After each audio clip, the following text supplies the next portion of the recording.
کندز کې د لسيزو زړې شبکې نوي کولو او اصلاح بهير پیل شو. د کندز برېښنا حوزې مسؤلین وایي چې پیرودونکو ته د ډاډمنې او پیاوړې برېښنا خدماتو چمتو کولو په موخه یې د مرکزي 6 کیلو ولټ برېښنا شبکې بیا رغونې چارې پیل کړي چې د محلي کارونه چټک پر مخ روان دي.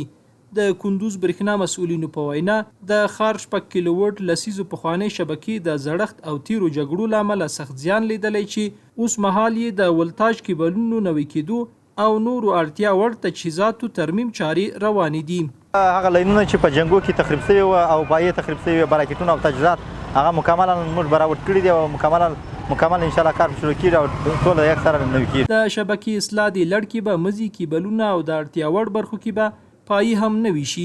چې ورسره به تر هر بل وخت زیات د پیرودونکو ستونزې ورسره حل شي. د کندز ښار کې د برېښنا د شبکه د ښار اړوند کورونو او سوداګریزو مرکزونو د برېښنا په تامین کې مهم رول لري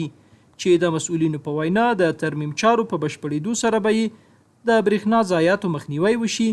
او د شته برېښنا کچه به ورسره لوړه شي.